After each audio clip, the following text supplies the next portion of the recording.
and really appreciate them. As you guys know, we're always active and trying to see what's out there, but weighing that against what we have already here. And obviously this year, after exploring those opportunities, we ended up keeping this group together. So, I think for us, we know the job's never done. We'll continue to vet those opportunities to, make our team better. But we're excited for what we got going forward. So any questions, we'll go ahead.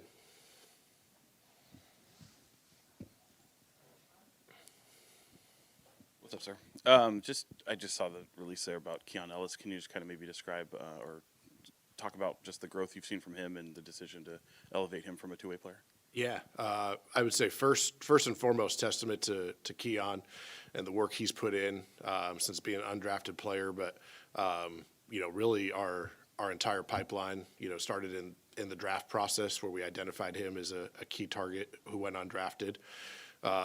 Really credit to some of our analytics group in particular. Colin, Marshall, Zach did a great job to identify him. Then we goes to the G League, has a great year on his two-way contract last year.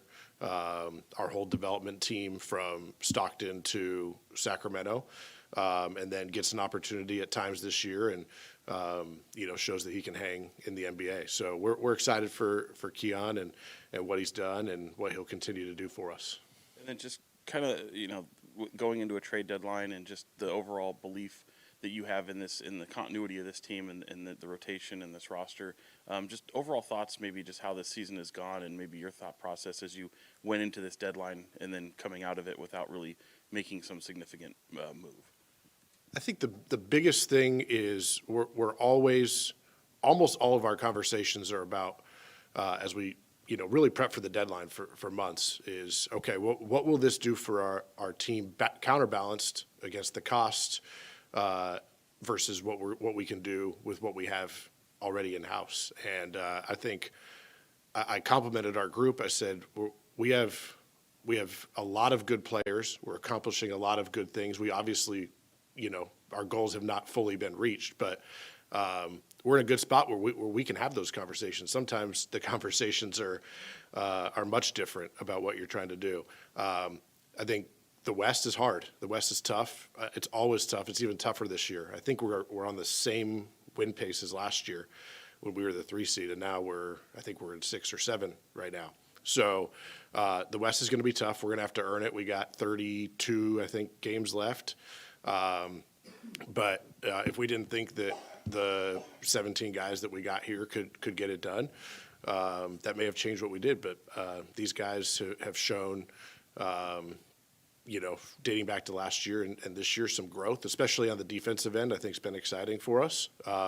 We know we got to improve the offense back closer to what it was last year. We do that, we think we make some noise, but we got some work to do because the West is tough, 1 to 12, 13 this year, and every game is going to be a dogfight. Monty, you back here. I was late. Spot, man. I was late. Your words, maintain and improve. We see the maintain. Do you see the improvement? And how much did that factor in when you were going into this trade deadline? Yeah, good callback. I think, like I said, the defense, I do see the improvement, and we've done some really good stuff. I think Keegan in particular has taken a step on that end, but I think we're seeing also. This is, I think, maybe one of the benefits of that continuity. Second year with Coach and his system. We certainly haven't brought it every night on the defensive end, but overall we've seen our rank improve. We've seen some really good performances. That said, we have not maintained our offense, and that's an issue. We got to get better on that end, because if we had maintained our offense and seen the defensive improvement, we'd be in a much different position. So we know those things, but yeah, I think the improvement has been a positive. Not being able to maintain some other aspects is something that we continue to work on and need to get better at.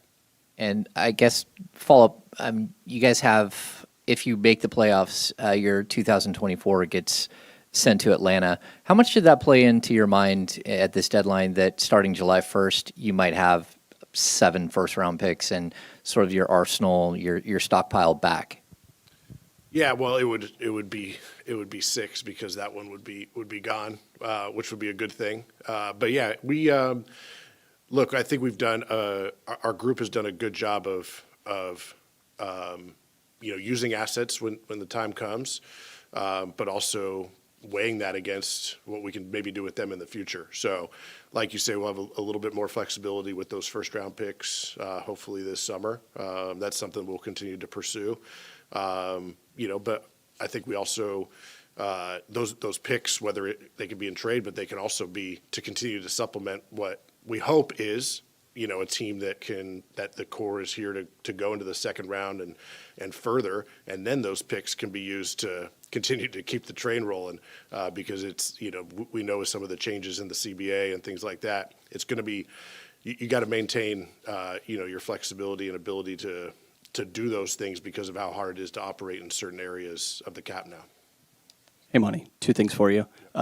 Obviously, ups and downs are going to be the part of any NBA season, but what have you made of the inconsistencies and those popping up maybe more than you would like throughout the course of this season?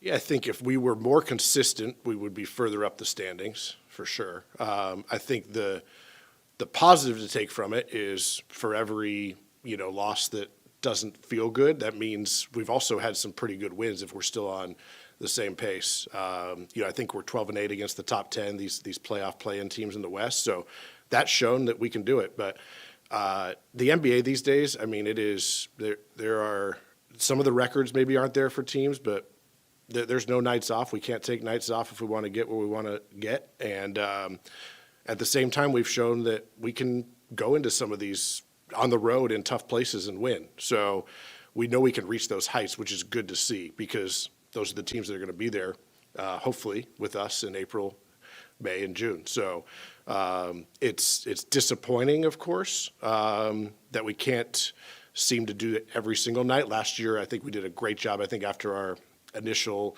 start to the season, I don't think we lost more than 2 games for the bulk of the year in a row. We were able to ride it. This year, we've had maybe some more ups and downs, but it means we've had some ups. If we can continue, like to the question that James asked, we can keep our defense there, offense can improve. Same thing with our record. If we can, bring it a little more consistently, and match those highs, we can contend with those teams that have, kind of separated themselves from us in the standings. That's where we want to get to. And then in the process of building an eventual contender, what do you feel like is the important things to attempt to accomplish and try to move forward with this season? Well, big one is our defense, and Coach Brown has harped on that. We know we got to win the 82 games in the regular season for sure, and the West is going to be tough. And right now I think we're not even in the playoffs. I think we're 7th by tiebreaker or something. But so, we know we want to get into the top 6 first, and then hopefully into the top 4 for home court. At the same time, when you get to the playoffs, it's a different game, which we saw last year. I think it's great for our guys to have that experience. We know defensively, I think we did a good job against Golden State, relatively speaking, stepping up our game. That's carried over to this year. But we also, the offenses are only getting better. I don't even know what it is. I think the league's up 2 points as a whole. So I think we're similar to where we were last year, but the rank's not there because everybody else is getting better and catching up to what maybe we did last year. So we got to find ways to improve. We got a target on our back. Teams are going to continue to guard us, in ways that they see work in other ways. We're going to have to adjust and get better, but we get that back up into the, top 10, top 5. With our defensive improvement, that's how we can make some noise. Got 2 quick. You've mentioned the offense a few times. What specifically do you think you need to improve offensively? Where do you see the issues? I think one big one is our pace. We were pretty clear number 1 last year. This year we've had some really good moments. We all know what De'Aaron can do. But we just got to be more consistent of that's one where we can impose our will and where our defense should help us. We're number 1 in defensive rebounding, right? But we got to run off those. We got to be better there. That's a big one. And I think it's that the rest just gets back to the consistency of, we've had some highs. We just haven't done it night in, night out like maybe we did last year. But I think we've seen some really good improvements. We've been a little better. Our shooting in particular has come back. But I think the pace is the number one thing I would point to because that is in our control more than shot making or things like that. Kind of a broader league-wide trade deadline question, but how have you seen the dynamics of the market shift now that play in, maybe the second apron, the new CBA this year? And did you feel like it was maybe an overpriced market for buyers?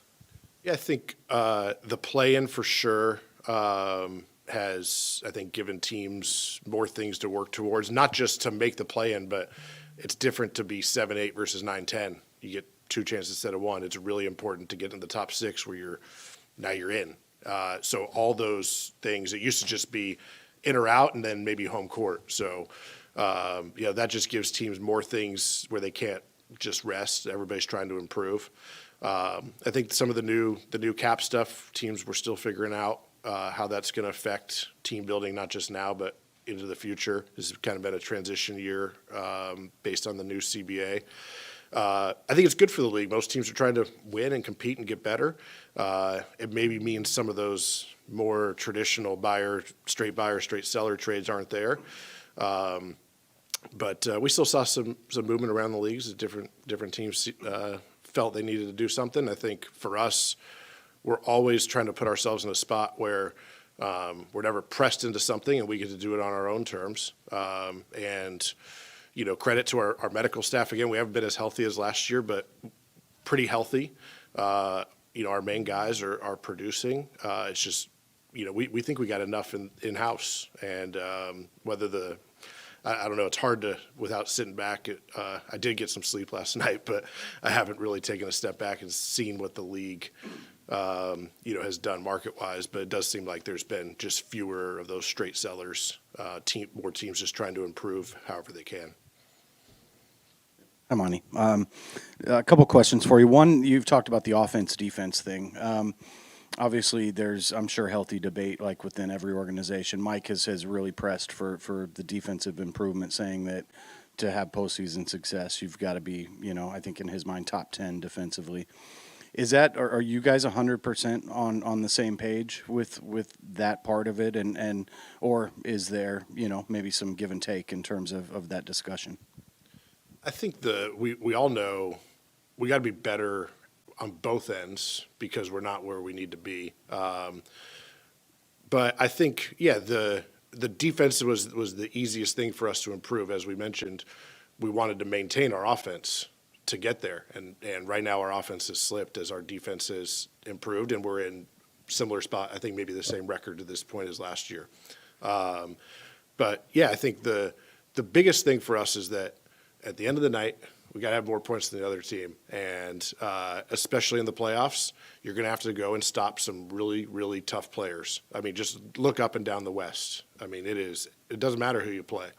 You're going to have multi-time All-Stars, All-NBA guys, future Hall of Famers that you're going to have to stop. So, we got to learn to do that because when April and May come, we got to do that. At the same time, we got to figure out, a way to score because in this league, I mean, it's taken 110, 120, 130 to win. So, we got to do both because we can't have a good defensive performance go to waste because we can't score enough. So, it's always a two-way street. I do think the easiest thing that we've seen in the past is to be top 10 offense defense. That usually gets you in a pretty good spot. But, we saw Denver last year win the title without a top 10 defense. So, if you can be special enough on one end, Boston way back when I started in the league won it without, I think, a top 10 offense with a really good defense. So both can work. We just got to figure out a way to, for us to get out of the 5, 6, 7 grouping, and if we can do both, we can get into that top 4.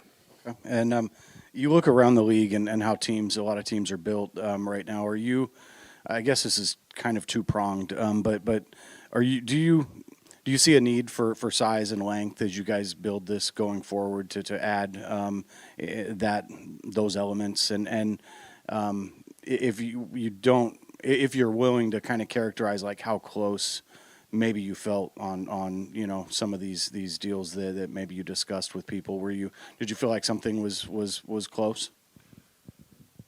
I would say the biggest thing for us, for sure, I think if we can add size and length, that can make sense for our team. At the same time, we have to balance that with what we know has worked for us offensively, and we know you need shooting and spacing in this league, and so we can't sacrifice too much of something like that, for instance, to add that. So, it's trying to really find two-way guys that can play on offense, guys that can play on defense, and I think Mike's done a great job getting the most out of guys on both ends and getting guys there. But we just don't want to solve one problem by kind of pulling our finger out of another problem. So we got to find guys that can fit into what Jay and Mike and the offense are trying to do, while at the same time, we got to find guys that can match up with these guys, up and down the West. So,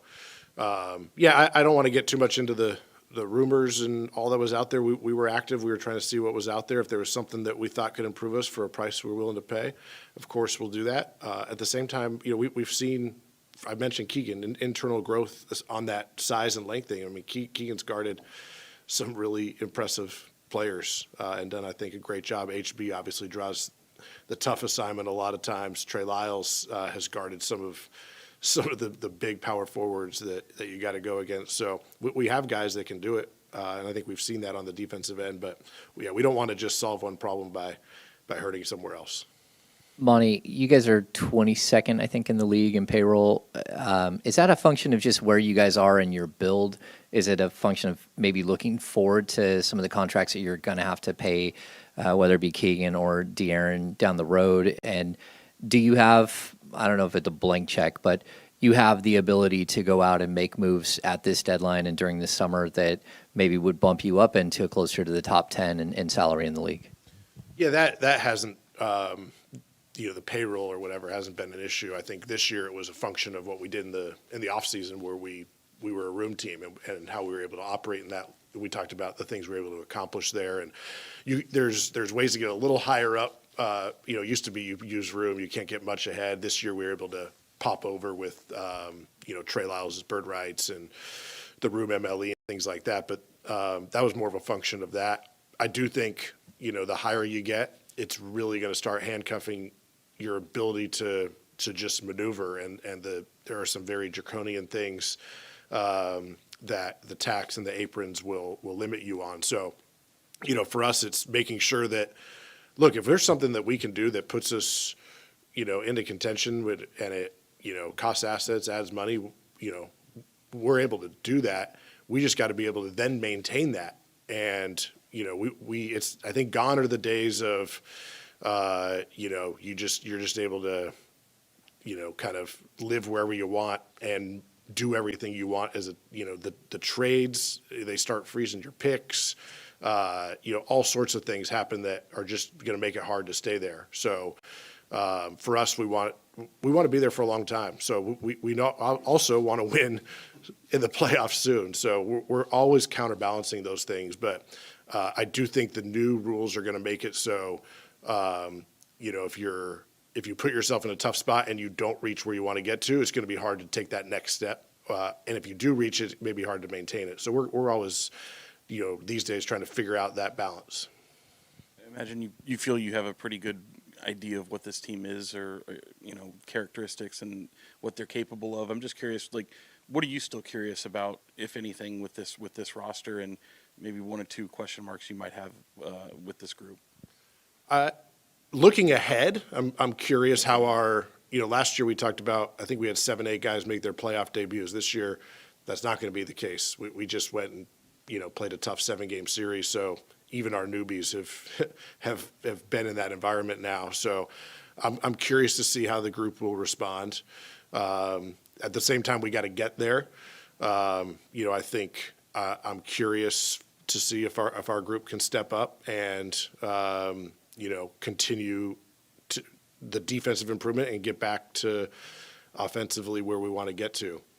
We've seen certainly last year for most of the season, especially at the end, we had a great kick.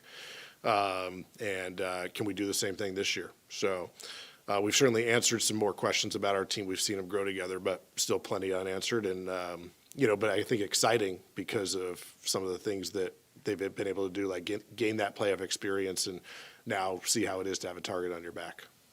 With Fox's growth this year, where's your confidence level at in him potentially being a number one on a championship team, and how important is it to have that for long-term construction? I'll say, despite what was voted in, I think we have two All-Stars pretty clearly. De'Aaron and Domas have been fantastic. At the same time, everybody, until you do it in the playoffs, that's the ultimate litmus test for a lot of guys. But what De'Aaron and Domas have shown, last year through the regular season into the playoffs, and now this year, I think those guys can be the focal points of the foundation of what takes us to where we want to go. I think we have other guys that continue to step up and grow as well, and that's going to be a big part of it because, I think the way that the playoffs are these days, you need to be able to put five guys out there at all times. Certainly your top guys are going to be called upon more often, but it's going to be 3, 4, 5, 6, 7 all the way down because matchups and what defenses dictate you do offensively and how, with switching and those things, like it's no longer where one or two guys do everything. So those guys, they're going to carry their weight, and they've done so. We're going to need the rest of the guys to continue to step up also. Monty, you touched on the CBA and how you can get handcuffed under some of these new provisions. Is there some opportunity here for you guys, given where you're at in your build relative to other teams that might already be looking at kind of that handcuff situation, given, kind of the way their salaries and everything else is built already? Yeah, we hope so. I think that's one thing that we're always looking at because opportunity now versus opportunity in the future. And, as teams become, less flexible and more restricted by those things, that could be opportunity for us to, to add things or be in a position where other teams cannot do things that we can do. So, I think so. I hope so. And, that's as we continue to learn and figure out what this new CBA is going to look like. I do think we're right now in a pretty good position to take advantage of a lot of those things and improve this thing as we're, again, I want to be here for many years where we're fighting in the West to win multiple rounds. And to do that, we have to balance improving now and of course, the future. Speaking broadly, I guess, of course, I mean, you've been, trying to improve this team since going back to the summer. When it comes down to draft day, to trade deadline, was there much movement that surprised you, didn't surprise you? I mean, did that day happen about as across the league about as well as you expected? Yeah, credit to our group. I think our